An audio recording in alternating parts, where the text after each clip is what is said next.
Welcome friends our YouTube study channel.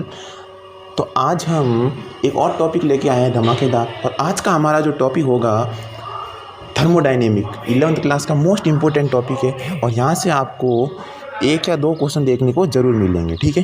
तो आइए अपन first question पे चलते हैं। फर्स्ट क्वेश्चन क्या कह रहा है, which definition gives the zeroth law of thermodynamic. जो थर्मोडायनेमिक का जीरोथ लॉ है, ठीक है, तो वो किसकी डेफिनेशन देता है, वो टेम्परेचर की डेफिनेशन देता है। ये याद करना है क्योंकि वहाँ पे टेम्परेचर जो होती है वो कॉमन प्रॉपर्टी होती है। अब कॉमन प्रॉपर्टी कैसे होती है कि भाई जीरोथ लॉ ऑफ मोशन क्या कहता है कि भाई दो सिस्टम है वो तीसरे के साथ में इक्विलिब्रियम में है, ठीक है। तो वो जो दो सिस्टम होंगे, दोनों सिस्टम वो खुद भी जो होंगे वो इक्विलिब्रियम में होंगे, ठीक है ना। इक्विलिब्रियम का मतलब टेम्परेचर दोनों का सेम होगा।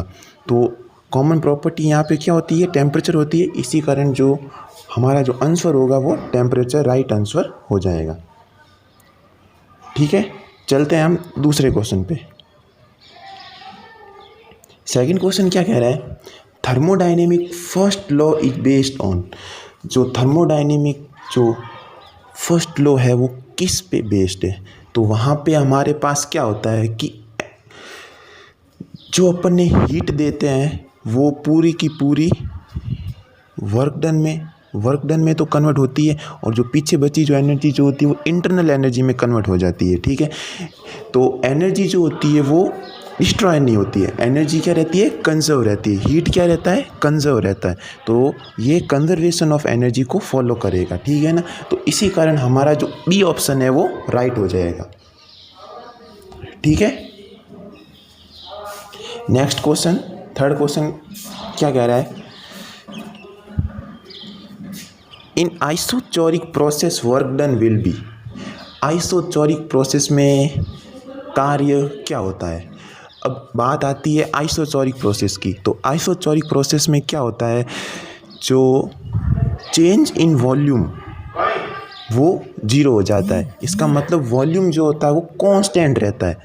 और वर्क डन का फॉर्मूला क्या होता है, पी डेल वी। तो डेल वी मतलब चेंज इन वॉल्यूम जीरो हो जाएगा, तो वर्क डन भी हमारा जो होगा वो जीरो हो जाएगा आइसोचोरिक प्रोसेस में। बहुत ही सुपर कंसेप्ट लेवल के यहाँ पे हमने क्वेश्चन लिए हैं। सभी कंसेप्ट पे क्वेश्चन है, कंसेप्ट बेस्ड पे ही क्वेश्चन अपन ने लिए हैं। तो हमारा जो ऑप्शन जो राइट होगा यहाँ पे बी ऑप्शन जो होगा वो राइट हो जाएगा, ओके।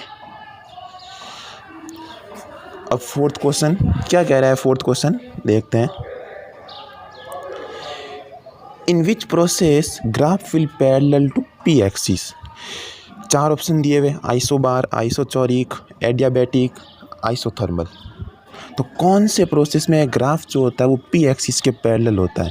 जो पीवी ग्राफ पड़ा है प्रेशर और वॉल्यूम का, ठीक है ना। पी एक्सिस के पैरेलल कब होगा, जब वॉल्यूम जो होता है वो कांस्टेंट होता है। अब बात आती है वॉल्यूम कांस्टेंट किस प्रोसेस में होता है।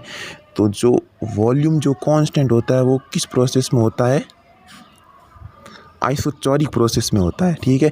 इसीलिए हमारा जो आंसर होगा वो बी ऑप्शन होगा वो राइट हो जाएगा।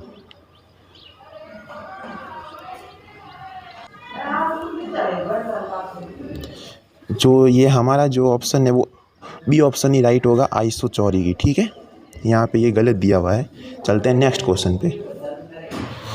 क्या कह रहा है, for ideal gas internal energy will be. अब आइडियल गैस की इंटरनल एनर्जी जो होती है वो क्या होती है।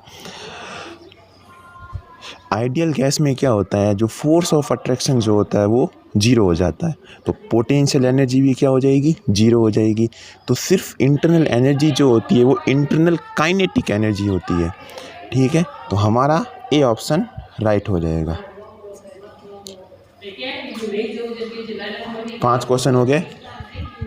अब है सिक्स्थ। क्या कह रहा है सिक्स्थ क्वेश्चन, इन एडियाबैटिक प्रोसेस विच quantity remain same.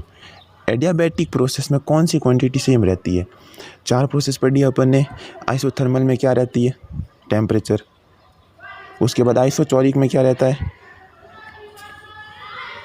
Volume. Isobar में प्रेशर। तो एडियाबैटिक में जो होगा वो हमारा हीट जो है वो सेम रहेगा, कांस्टेंट। तो बी ऑप्शन राइट हो जाएगा। चलते हैं नेक्स्ट क्वेश्चन पे, सेवंथ क्वेश्चन।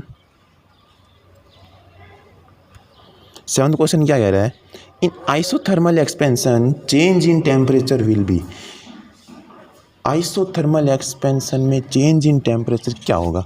आइसोथर्मल एक्सपेंशन का मतलब क्या है? टेम्परेचर कांस्टेंट, तो चेंज इन टेम्परेचर क्या हो जाएगा? मैक्सिमम नहीं, 0, तो ए ऑप्शन राइट हो जाएगा। ओके, नेक्स्ट क्वेश्चन क्या कह रहा है?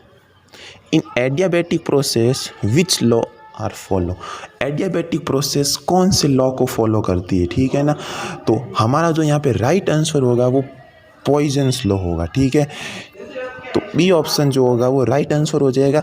एक चीज़ मैं यहाँ पे आपको और बताऊँगा, जो आइसोथर्मल प्रोसेस होती है वहाँ पे वो बॉयल्स लॉ को फॉलो करती है। ठीक है, ये भी चीज़ ध्यान रखनी। नाइन्थ क्वेश्चन क्या कह रहा है?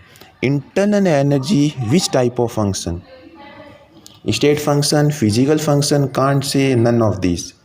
तो इंटरनल एनर्जी है वो स्टेट फंक्शन है, ए ऑप्शन जो होगा वो राइट ऑप्शन हो जाएगा। और आज का हमारा लास्ट क्वेश्चन 10th देखते हैं क्या कहता है।